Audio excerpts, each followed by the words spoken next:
Hello everyone, स्वागत है आपका हमारे चैनल लोटस ट्रूलो में। फ्रेंड्स, मैं आपके साथ एक वैंक्शन फैन फिक्शन शेयर कर रही हूँ जिसका नाम है incomplete but complete true love. ये इस फैन फिक्शन का पार्ट 7 है। अगर आपने इसके पहले का पार्ट नहीं देखा तो जाके देखिएगा, तभी आपको आगे की कहानी समझ में आएगी। और आप अगर मेरे चैनल पे न्यू हैं तो चैनल को सब्सक्राइब और वीडियो पसंद आए तो वीडियो को लाइक ज़रूर कर दीजिएगा। ये कमेंट आए हैं कि मैं डेली वीडियो अपलोड करूं, पर मेरे वर्क की वजह से ये नहीं हो पा रहा है। पूरी कोशिश करूंगी कि मैं ये फैन फिक्शन जल्दी से जल्दी कंप्लीट करूं। आई होप ये समझेंगे। तो चलिए हमारे फैन फिक्शन की तरफ बढ़ते हैं। उससे पहले मैं आपको ये बताना चाहती हूँ कि वो सोल है, उस सोल का ऑरा बहुत ही स्ट्रांग है। मतलब कि वो सोल एक एंजल जैसी है और वो ऑरा बाउशन शेरर ने उसके अराउंड लगाया हुआ है। वो सोल जहाँ भी जाना चाहती है वहाँ जा सकती है, चाहे वो कोई भी जगह हो। और उस सोल को भूलने की बीमारी है और वो सोल हमें थोड़ा हंसाने भी वाली है। आई होप आप इंजॉय करें। पिछले एपिसोड में हमने न्यू हुसैन को बहुत रुलाया था, तो अब रोने की बारी हमारे वांग जी की है। और चलिए देखते हैं कि वांग जी आगे क्या क्या करता है। और ब्यूरल ग्राउंड में अपना लव कन्फेशन भी देता है, लेकिन विंग के मरने के बाद, और अफसोस करता है। तो चलिए देखते हैं आगे। बाउशन शेरन उस सोल को ब्यूरल ग्राउंड में पहुंचाती है जहां पर लान वांगजी अपने 36 डिसिपल के साथ लड़ रहा था, क्योंकि वो सभी डिसिपल्स उस रूम के अंदर एंटर करना चाहते थे जहाँ पर स्पेल लगा था। वांगजी को ये यकीन था कि उस रूम के अंदर उसका विंग होगा, क्योंकि वांगजी ने जब कहा कि तुम जब तक मेरे सामने नहीं आते तब तक मैं यहाँ से नहीं जाऊँगा विंग, ये कहते ही उस रूम की स्पेल अपने आप गायब हो गई थी। और वो जैसे ही अंदर एंटर हो रहा था कि वहाँ गूसू के और कुछ अदर क्लैन के डिसिपल्स आ गए और वो उनसे लड़ने लगा। उन सभी को वो अंदर एंटर ही नहीं होने दे रहा था और उनसे लड़ रहा था। उस रूम से उन सभी को दूर ले जा रहा था। ये सब वो सोल देख रही थी जिसे बाउशन शेरर ने यहाँ भेजा था। वांगजी हर कोशिश कर रहा था उन सभी को रोकने की, क्योंकि अब नहीं चाहता था कि उसके विंग को कोई भी हर्ट करे या फिर उसके विंग के पास कोई भी जाए। इसलिए वो लगातार उन सभी से अकेले लड़ रहा था। वांगजी को ये भी होश नहीं था कि उसके हाथ से ब्लीडिंग हो रही है। उसे ये चिंता नहीं थी कि उसे कुछ होगा, उसे ये चिंता थी कि अंदर उसका विंग है और उसे इन सभी को अंदर नहीं जाने देना। बस इन सभी को, अपने विंग को इन सभी से दूर रखना है। वांग जी का हाथ पूरी तरह से ब्लड से भर गया था, लेकिन फिर भी वो उनसे लड़े जा रहा था बिना अपनी फिक्र किए।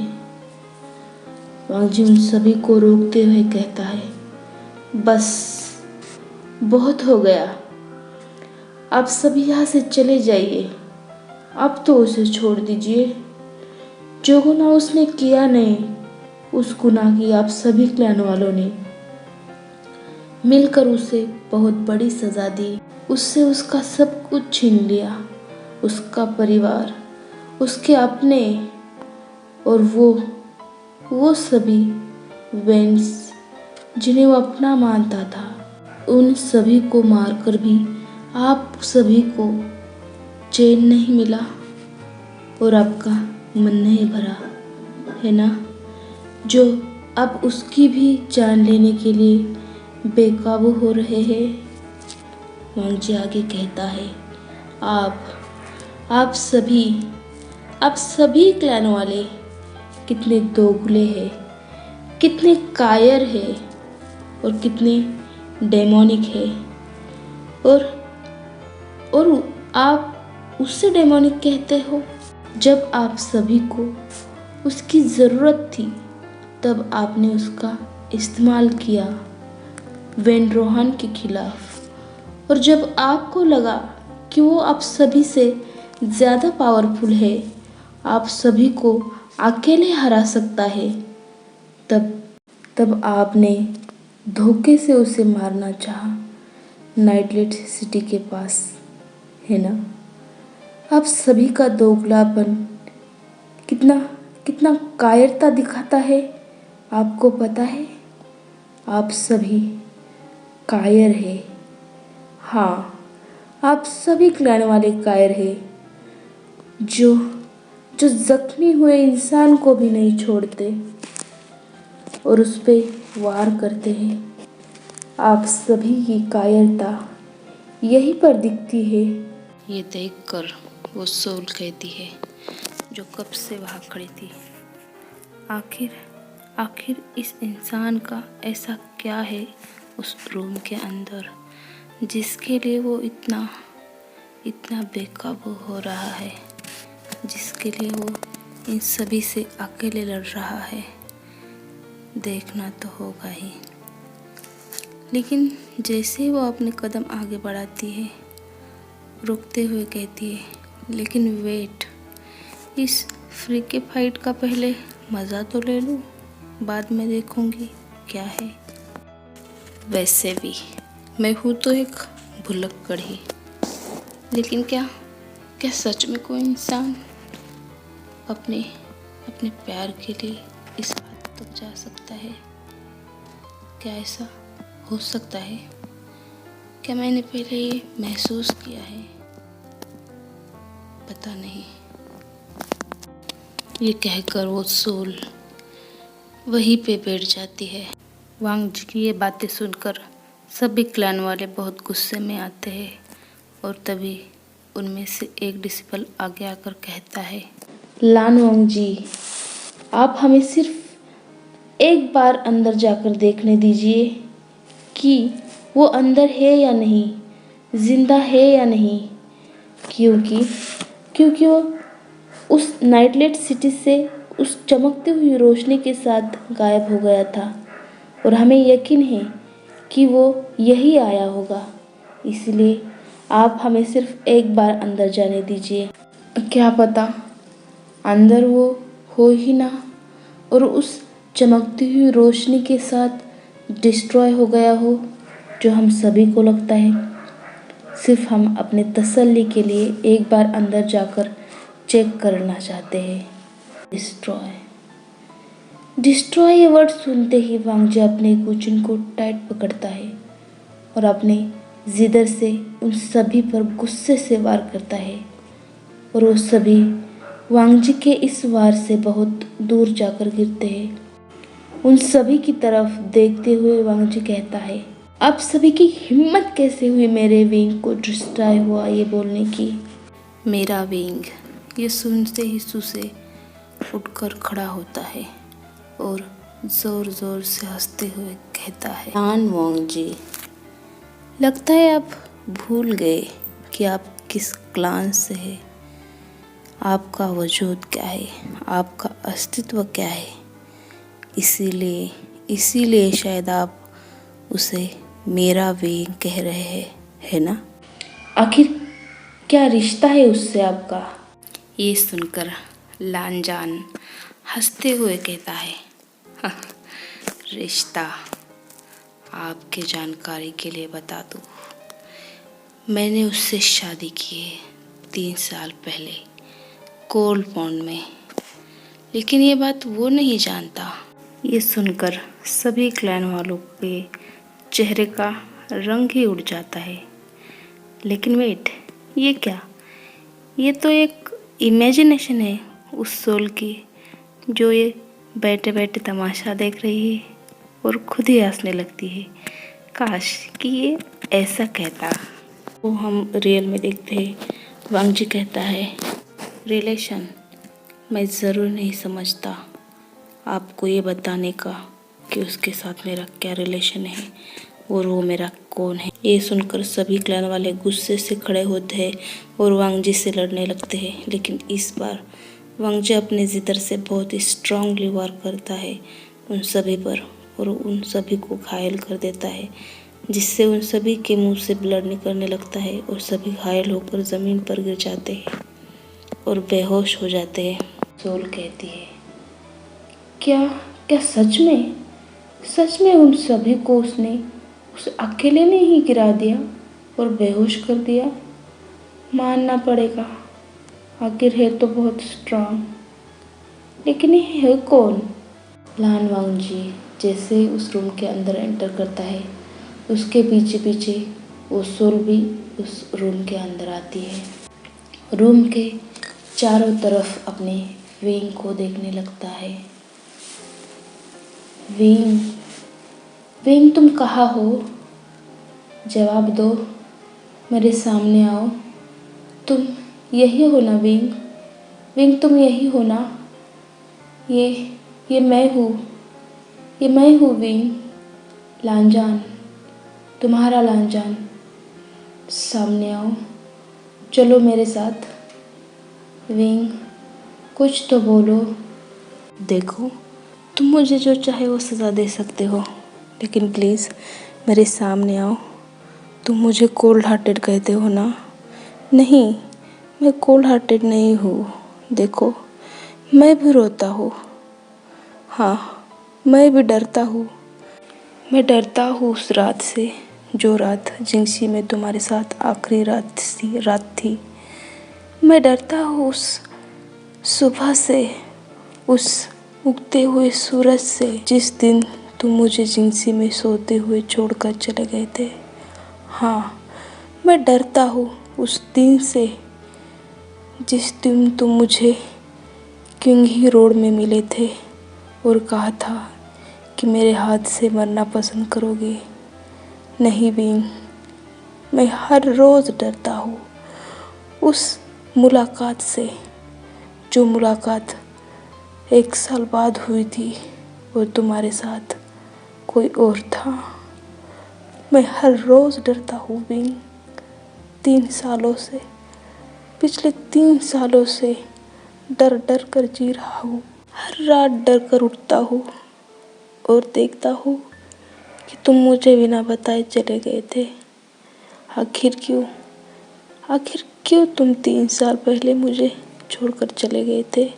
मैं डरता हूँ उस सच्चाई से, जब तुम्हें पता चलेगा उस हेयर बैंड का मतलब क्या होता है।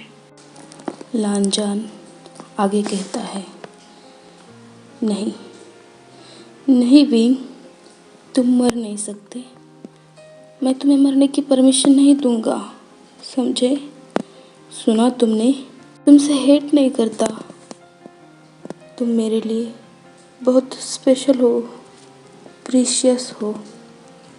विंग, मैं तुम्हें बहुत पसंद करता हूँ। I know I am late like you for many year. मैं सिर्फ तुम्हें चाहता हूँ विंग। मेरा फोरहेड रिबन चाहिए ना? ये लो मैं इसे तुम्हें छूने की इजाज़त देता हूँ। सामने आओ, छो इसे, हाथ मेलाओ, इसे हाथ लगाओ। मैं तुमसे नफ़रत नहीं करूँगा, मैं तुमसे गुस्सा नहीं करूँगा। इंतज़ार,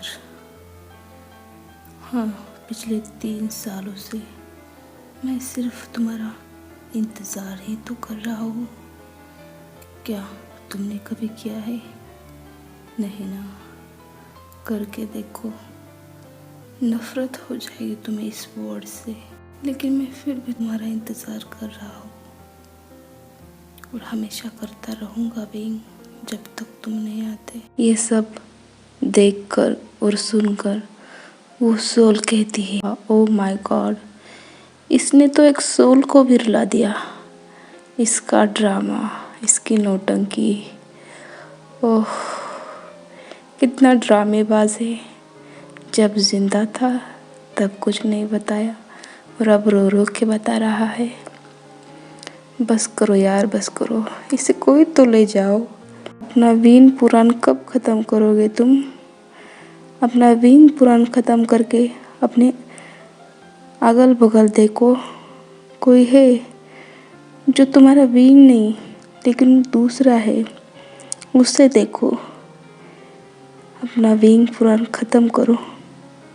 हे भगवान, इसका वीन पुराण कब ख़त्म होगा?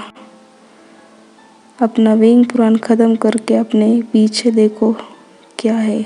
जहाँ लांजन बैठा था उस पत्थर के पीछे एक सुरंग थी, और जब वो सोल ऐसा कहती है तभी वहाँ जो आयुवैन था, आयुवैन बेहोशी में फादर फादर फादर कहता है। आयुवैन की आवाज़ सुन अपने पीछे देखता है और उस सुरंग में देखता है कि एक 3 साल का बच्चा उस सुरंग में है। वांग जी को याद आता है कि उस दिन ये बच्चा विंग के साथ था। जब वो विंग से मिला था उसने कहा था वो उसका बेटा है। इधर लोटस केव में हीलर्स के जाने के बाद थोड़ी देर बाद जियांग फेमियन को होश आता है और अपने फादर को होश आता देख जियांग कहता है फादर आप उठ गए, बहुत बहुत थैंक यू। आपने मुझे छोड़ा नहीं और आप उठ गए। जियांग फेमियन कहते हैं लेकिन चेंग, विंग कहाँ है? सीजे, तुम्हारी सीजे कहाँ है? विंग का नाम सुनते ही चेंग की मानो धड़कन ही रुक गई थी कि अब वो कैसे बताए अपने फादर को कि उसने ही उसे उस नाइटलेट सिटी से नीचे धक्का दिया है। कैसे सामना करेगा अपने फादर और मदर का, कैसे उन्हें मुंह दिखाएगा? उन्होंने तो कहा था विंग को प्रोटेक्ट करना। चिंग को इस तरह खामोश देखकर जियांग फेमियन कहते हैं क्या हुआ चिंग, बताओ वी कहाँ है? चिंग कहता है उससे एक बात पूछनी है, क्या आप सच बताएंगे? सीजे ने कहा था कि उसके फैमिली पर कर्ज है, लेकिन हमारे फैमिली पर तो कोई कर्ज नहीं है ना फादर, तो फिर सीजे ने ऐसा क्यों कहा? जियांग फेमियन ये सुनकर मानो फ्रीज हो गए थे। थोड़ी देर बाद वो कहते हैं मैं तुम्हें एक सच्चाई बताता हूँ जो तुम्हारी सीजे और मैं हम दोनों ही जानते हैं। जब तुम अपने मदर के पेट में थे तब मेरे पास लान कबीले की एल्डर लानी आई थी और जिनके बाहों में एक छोटा बच्चा था जो 2 साल का या 3 साल का होगा। वो वी था और उन्होंने कहा था कि ये तुम्हारे आंट का बेटा है और इसे अपने फैमिली के बारे में कभी मत बताना, और हाँ उसे लान फैमिली से ज़रा दूर रखना, और उसकी शादी नी क्लैन के एक छोटे बेटे से नी हुसैन से करना। ये उसके ग्रैंड मदर का फैसला है। ये कहकर उन्होंने मुझसे वचन लिया था कि इस बारे में मैं किसी को न बताऊं कि फैमिली कौन सी है और उसकी फैमिली को क्या हुआ है। चेंग, अभी तो मैं तुम्हें बस इतना ही बता सकता हूँ, इससे आगे मैं और कुछ नहीं बता सकता। चेंग जो अपने फादर की बातें सुनकर मानो स्टोन बन गया था। चेंग खुद को संभालते हुए कहता है फादर, सीजे के लिए जो मेडिसिन चाहिए वो बाओशन शरण के पास मिलेगी। क्या आप जानते हैं कि बाओशन शरण कहाँ है? उसके फादर कहते हैं नहीं चेंग, वो कहाँ रहती है और कहाँ से आती है, कहाँ जाती है, ये आज तक कोई पता नहीं कर पाया। हाँ, अगर तुम उनके बारे में कुछ जानना चाहते हो तो ये मुमकिन है कि लान कबीले के लाइब्रेरी में फिर उनकी कुछ ना कुछ इन्फॉर्मेशन होगी। अगर तुम उस लाइब्रेरी में जाकर इन्फॉर्मेशन निकालोगे तो शायद तुम्हें वो मेडिसिन मिल सकती है। इधर उस मैजिकल फॉरेस्ट में अब तक वेइंग को होश नहीं आया था और लानी लगातार उसको स्पिरिचुअल एनर्जी दे रही थी। नी क्लैन में जहाँ नी अपने वेइंग को ढूंढने के लिए निकलने वाला था, अपने भाई और भाभी की इजाज़त लेकर वो अपने वेइंग को ढूंढने जा रहा था। चलिए फ्रेंड्स, आज को इस बात में हम यहीं पे एंड करते हैं। आप कमेंट करके ज़रूर बताइएगा कि आज का एपिसोड आपको कैसा लगा। आपको क्या लगता है वो सोल किसकी होगी, ये ज़रूर बताइएगा। अगर वीडियो पसंद आए तो वीडियो को लाइक कर दीजिएगा। तो चलिए मिलते हैं अगले एपिसोड में, तब तक के लिए बाय बाय। और हाँ, आप सभी मुझे डेली वीडियो अपलोड करने के लिए कह रहे हैं, लेकिन मेरा वर्क टाइम ऐसा है ना कि मेरा पूरा बिज़ी शेड्यूल चलता है, इसलिए मैं पूरी कोशिश करूँगी कि हर रोज़ एक वीडियो अपलोड करने की, लेकिन मेरे बिज़ी शेड्यूल की वजह से ये नहीं हो पा रहा, इसलिए मैं कोशिश करूँगी।